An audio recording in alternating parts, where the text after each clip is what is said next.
అమరావతి రైతులు ఉద్యమం చేసినప్పుడు ఆయన ఎంతో ఆవేదనతో నా దగ్గరికి వచ్చి మనం ఏమీ చేయలేమా అని చెప్పేసి మరి వాళ్ళకి ఏదైనా సహాయం చేయాలనేటటువంటి కార్యక్రమం చేపట్టి ఇక్కడ ఉన్నటువంటి వాళ్ళ మూలాల్ని మర్చిపోకుండా రైతుల తరపున ఆయన అనేక రకాలుగా సహాయం అందించారు.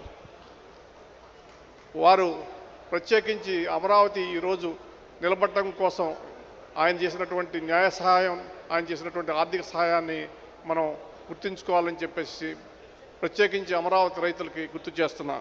ఆయన తపన, బాధ, మరి ఈ తెలుగు రాష్ట్రాలను పరిరక్షించుకోవాలని, తెలుగు ప్రజలకు సరైనటువంటి నాయకత్వం ఇప్పించాలనేటటువంటి కృషి. కాకపోతే పార్టీ ప్రత్యేకించి చంద్రబాబు నాయుడు గారు ఇటువంటి కార్యకర్తలను గుర్తించి పదవులు ఇస్తే ఇంకా పార్టీ బలపడుతుంది, మరి రాష్ట్రం అభివృద్ధి చెందుతుందని నేను భావిస్తున్నాను. ఎందుకంటే మనం కష్టాల్లో ఉన్నప్పుడు సహాయపడినటువంటి వాడిని మనం గుర్తించి మళ్ళా మనం సహాయం చేయటం అనేటువంటిది మన నైజం స్వభావం. అందుకనే నందమూరి తారక రామారావు గారు ఇన్ని సంవత్సరాలన్నా గతించి మనం అందరం ఆయన్ని గుర్తుపెట్టుకొని మరి అభిమానిస్తాం.